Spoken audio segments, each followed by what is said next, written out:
Hi everyone, this is Anju. Welcome to Achiever academy online classes. So guys, जैसा कि सबको पता है DSSB की TGT मैथ्स की वैकेंसीज आ चुकी हैं और आज इस वीडियो में हम लोग डिस्कस करेंगे सिलेबस के बारे में. तो सबसे पहले मैं आपको बता देती हूँ कि जो भी आपका DSSB का TGT का एग्ज़ाम होगा 2021 में, तो आपके पास उस एग्ज़ाम में दो पार्ट्स होंगे, पार्ट 1 और पार्ट 2. ठीक है, पार्ट 1 पार्ट 2 आपके पास दोनों कंपलसरी हैं. पार्ट 1 आपका जर्नल पेपर होगा, पार्ट 2 आपका स्पेशल सब्जेक्ट्स पेपर होगा. जैसे हम सब्जेक्ट मैथ्स की बात कर रहे हैं TGT लेवल पे, तो पार्ट 2 जो है वो आपका सब्जेक्ट होगा जो कि मैथ्स. ठीक है, और पार्ट 1 में आपके पास जर्नल आएगा, सब कुछ जर्नल अवेयरनेस, जर्नल आपकी हिंदी, जर्नल इंग्लिश और आपकी मेंटल एबिलिटी, रीजनिंग, ये सब आपका पार्ट 1 होगा. 100 मार्क्स का आपका पार्ट 1 होगा, 100 मार्क्स का ही आपका पार्ट 2 होगा. पार्ट 2 में क्या क्या इंक्लूड होगा?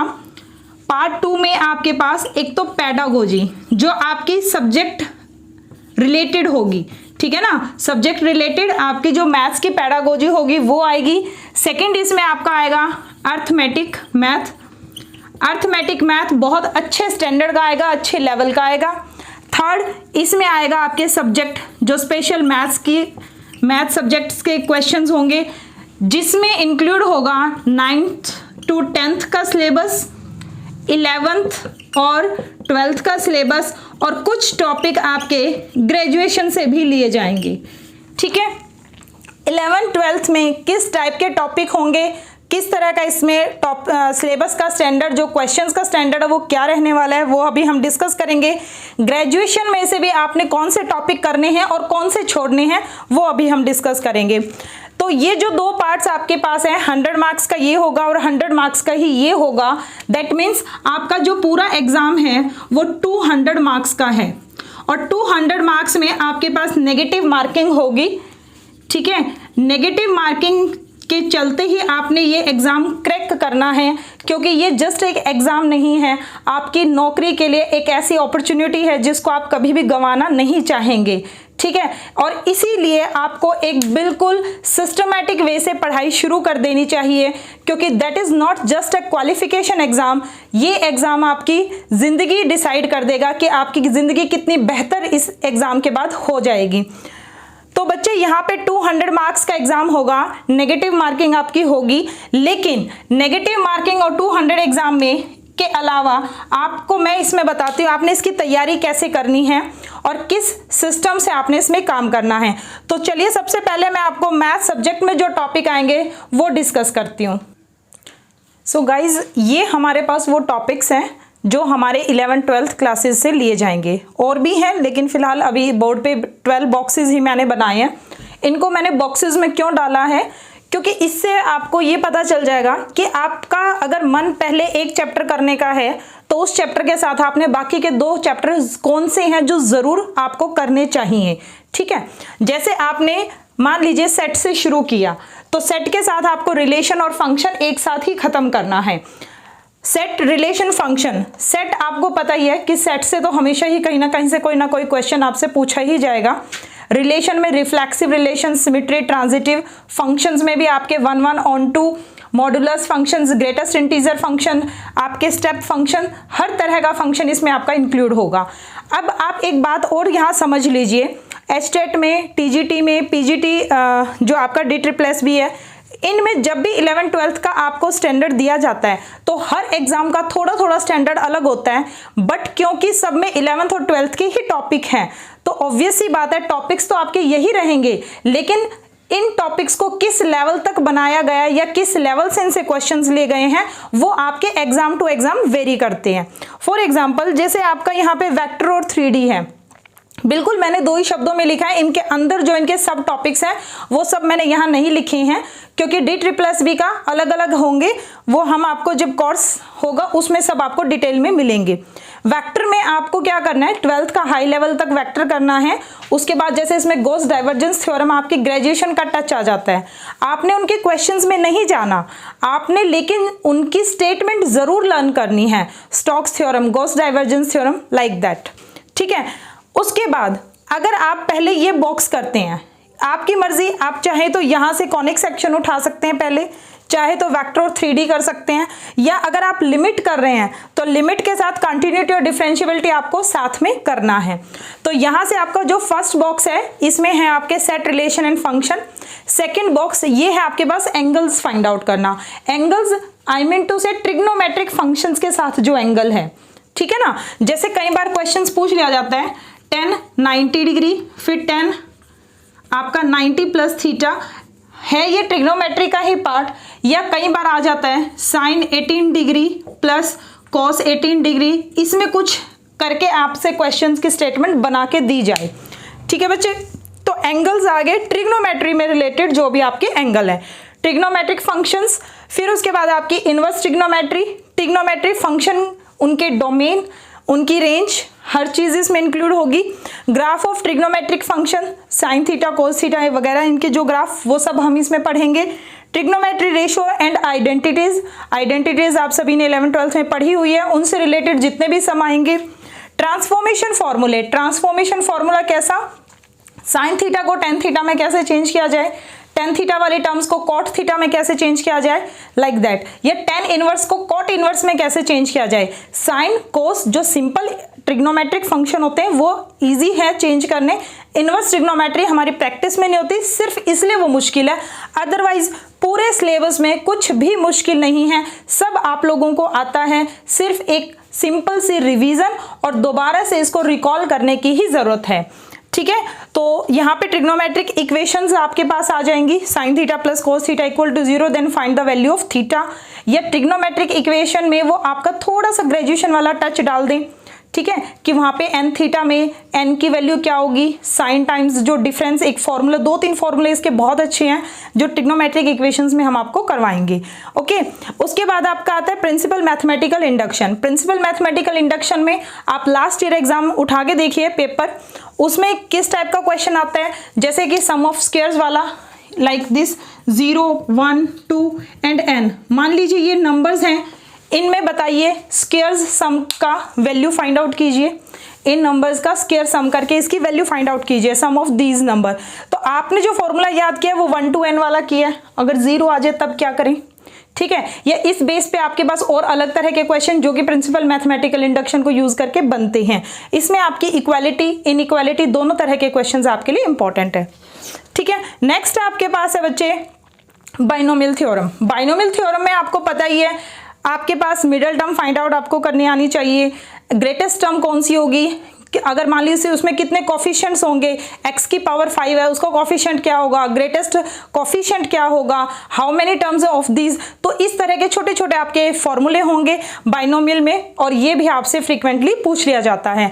इनमें नंबर ऑफ क्वेश्चंस कितने होंगे, तो मैं आपको सिर्फ एक आइडिया दे देती हूँ, 3 to 4, मैक्सिमम 4 भी हो सकता है, मिनिमम 3 भी हो सकते हैं। कोई टॉपिक ऐसा कि 2 ले लिए, कभी भी इस वहम में रह के आप कोई टॉपिक मत पढ़ना कि इसमें से तो लास्ट ईयर कोई क्वेश्चन आया नहीं तो इस टॉपिक को मैं छोड़ देता हूं और इस साल वही टॉपिक एग्जामिनर उठाएगा जो उसने लास्ट ईयर एग्जाम में बनाया था। नहीं, कई बार ऐसा देखा गया कि वेक्टर से क्वेश्चन नहीं लिया गया, बट जब नेक्स्ट टाइम जैसे 2014 में था, मेल फीमेल वालों का अलग अलग होता है, किसी पेपर में वेक्टर डाल देगा किसी में नहीं डालेगा। तो आपने अपनी तरफ से कोई कमी नहीं छोड़नी, हर चैप्टर को पढ़ना है, बस ध्यान इतना रखना है कि किस चैप्टर को किस लेवल तक का पढ़ा जाए, ठीक है। बट टच आपने अपने 11th और 12th के पूरे सिलेबस, ये सारा सिलेबस आपकी बुक्स में भी है, 11th 12th के जो फ्रंट पेज है उनमें सब ये सिलेबस है, हमने सब करना है, एक भी टॉपिक को हम मिस नहीं करेंगे, ओके। सो नेक्स्ट बच्चे आपके पास है कॉम्प्लेक्स नंबर आ गया, लॉगरिथम एंड एक्सपोनेंशियल जो आपका होगा, quadratic equation, linear equations. Quadratic equations पे बहुत फ्रीक्वेंटली क्वेश्चंस आते हैं, आपके रूट्स कैसे होंगे।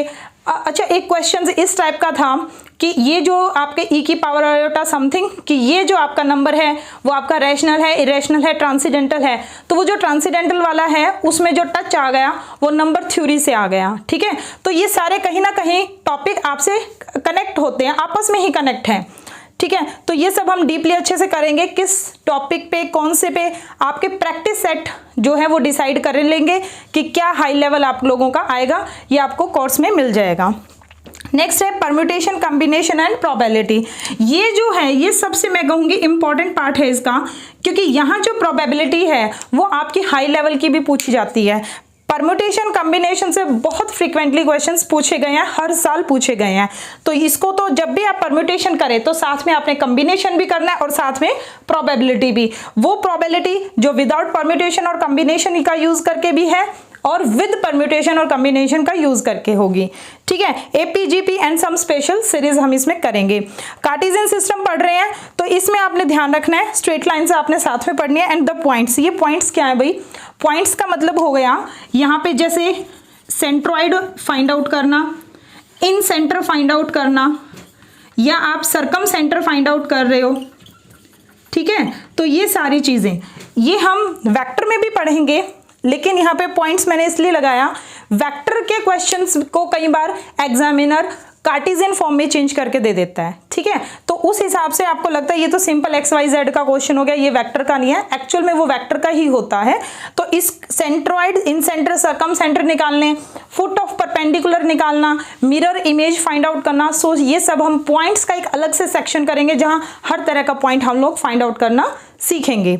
ठीक है, कॉनिक सेक्शन में से अभी तक बहुत ज्यादा खास उन्होंने नहीं पूछा है एग्जाम में।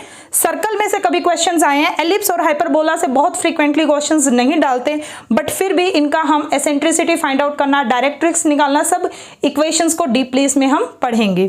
ठीक है, नेक्स्ट टॉपिक आपका लिमिट, कंटिन्यूटी, डिफरेंशियबिलिटी, ये मैंने आपको बता ही दिया। ऑलमोस्ट ये सारे टॉपिक हमने करने हैं। इनके अलावा जो टॉपिक हैं वो देखिए। सो नेक्स्ट हमारा जो टॉपिक है वो आपका डेरिवेटिव और इंटीग्रेशन। ठीक है, अब डेरिवेटिव और इंटीग्रेशन का सब कुछ करना है आपने। डेरिवेटिव में आपके पास एप्लीकेशन ऑफ डेरिवेटिव्स आ जाएगा, maxima, minima, increasing, decreasing, Rolle's theorem, Lagrange's theorem, जो भी आपका 11th 12th का है सब आपका इसमें इंक्लूड होगा। ठीक है, इसमें एक आपका सक्सेसिव डिफरेंशिएशन वाला भी एक टॉपिक है, वो साथ में टच करवा देंगे, है वो ग्रेजुएशन का, बट इसके साथ पढ़ लेंगे। ठीक है, उसके बाद है आपका इंटीग्रेशन। इंटीग्रेशन में आपके दो टाइप्स होंगे, डेफिनेट इंटीग्रल और इनडेफिनेट इंटीग्रल। डेफिनेट में आपके पास वो जो प्रॉपर्टीज थी वो सब आपने करनी है। इंटीग्रल में आपके पास एप्लीकेशन ऑफ इंटीग्रल में आपको पता ही है, एरिया वाला क्वेश्चन पूछ लिया जाता है, एरिया अंडर द कर्व। ठीक है, तो ये इस टाइप का जो क्वेश्चन होगा वो इंटीग्रेशन में आ जाएगा। डिफरेंशिएशन में equation of tangents, equation of normals, normal to the curve, tangent to the curve, क्योंकि उसमें भी डेरिवेटिव का यूज होगा, तो इसको भी हमने अच्छे से कंप्लीट करना है। मैट्रिसेस और डिटरमिनेंट तो जरूर से जरूर करना है। डिटरमिनेंट से वो क्वेश्चन मोस्टली हर बार पूछा जाता है, find the area of a triangle whose vertices are given. तो वहाँ पे मोस्टली आप लोग यही करते हैं कि किसी ट्रायंगल में 3 वर्टिसेस आपको गिवन है, तो आपने डिटरमिनेंट की प्रॉपर्टी लगाई और एरिया ऑफ अ ट्रायंगल निकाल दिया। इन 3 पॉइंट्स को आपको कॉलिनियर भी चेक करना है, तो भी आप डिटरमिनेंट का यूज कर सकते हैं। बाकी कॉलिनियर, कॉप्लेनर, ये जो क्वेश्चंस है जो फ्रीक्वेंटली हर एग्जाम में पूछे जाते हैं, ये वेक्टर के थ्रू भी हो सकता है और डिटरमिनेंट के थ्रू भी, तो इसको हमने करना है। स्टैटिस्टिक में हमने क्या करना है, मेन आपका इसका रहेगा मीन, वेरिएंस और आपका स्टैंडर्ड डेविएशन। ठीक है, उसके अलावा इसमें जो भी बाइनोमियल आगे थ्योरम्स होंगी स्टैटिस्टिक में, मीन, वेरिएंस, स्टैंडर्ड डेविएशन, वही आपने करनी है।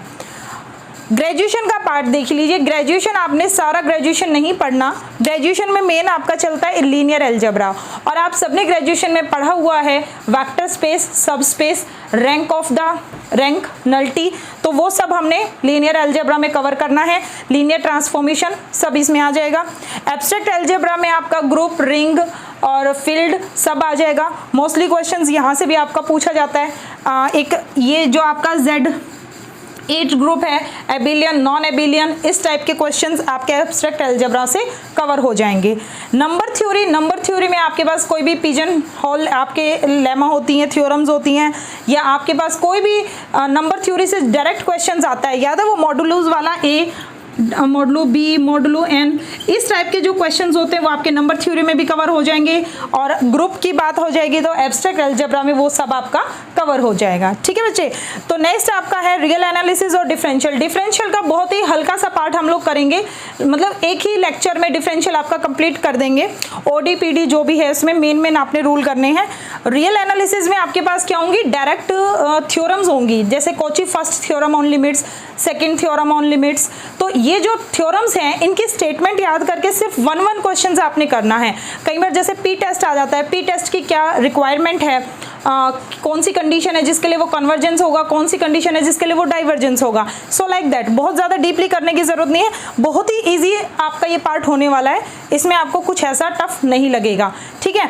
अब लास्ट में मैं आपको एक चीज़ ज़रूर बताती हूँ, ये भी जो भी हमारा कोर्स है वो हमारा अचीवर एकेडमी ऐप पे अवेलेबल होगा। आप डिस्क्रिप्शन बॉक्स में आप ऐप डाउनलोड कर सकते हैं, लिंक आपको प्रोवाइड किया जाएगा। दूसरी एक बात समझ लीजिए सभी स्टूडेंट्स, कोई भी एग्ज़ाम है बच्चे, उसको क्रैक करने के 3 ही स्टेप हैं, ध्यान से समझना। फर्स्ट स्टेप आपका जो है वो है आपका कंसेप्ट बिल्डिंग आपकी कितनी अच्छी है, दैट डिपेंड्स कि आप कौन सी बुक्स फॉलो कर रहे हैं, ठीक है। ये कंसेप्ट अगर आपने बनाना है तो आप कोई भी बुक ले लीजिए, 11th 12th की बेसिक कोई भी एनसीईआरटी बुक आपके पास हो, आर.डी. शर्मा हो, कॉम्प्रीहेंसिव हो, एलिमेंट हो, कोई भी बुक है, 9th 10th की एनसीईआरटी, 11th 12th की वो बुक जो आपने 11th 12th में पढ़ी है, उसके बाद ग्रेजुएशन के ये जो टॉपिक्स मैंने आपको बताए हैं ये जिस बुक से कवर होते हैं वो बुक, वहाँ से आपने अपना कंसेप्ट बनाना है। दूसरा, आपको ऐप में पीडीएफ प्रोवाइड की जाएगी प्रैक्टिस सेट्स की, ठीक है, आपने वो प्रैक्टिस सेट लगाने हैं। और तीसरा, आपने टेस्ट सीरीज़ ज्वाइन करनी है ज़रूर से ज़रूर, क्योंकि आपका जो पेपर है वो नेगेटिव मार्किंग वाला है। तो मोस्टली बच्चों को क्या होता है, खुद मैंने अपने स्टूडेंट्स को देखा है, बहुत अच्छे से क्लास में टेस्ट देते हैं, बहुत अच्छे से क्लास में तैयारी भी करते हैं, लेकिन टेस्ट ये इस बार आपके टेस्ट वैसे ही लिए जाएंगे जैसे आपका पेपर आने वाला है, ठीक है, जैसे आपका एग्जाम का प्रेशर होगा, भाई इतने टाइम में आपको इतने क्वेश्चंस कवर करने ही होंगे। और टेस्ट आपके कोशिश की जाएगी ये आपको पीडीएफ से प्रोवाइड ना करवा के ऑनलाइन टेस्ट का एक प्रोविजनल रखा जाएगा, जिसमें सभी स्टूडेंट्स एक साथ टेस्ट देंगे और उसमें आपको ये भी पता चल जाएगा कि एग्ज़ाम में जब आप बाकी स्टूडेंट्स के साथ compete करते हैं तो किस तरह की फीलिंग आती है, आप कम टाइम में ज़्यादा क्वेश्चन किस तरह से अटेम्प्ट कर सकते हैं। सो डरने की कोई बात नहीं है, ये आपके पास एक बहुत ही अच्छी अपॉर्चुनिटी आई है, DSSB की वैकेंसी आई है 2018 के बाद यहाँ पे। So this is a very big opportunity to all of you. लग जाओ, बस मेहनत करो और अपना सफलता प्राप्त करो। Thank you so much.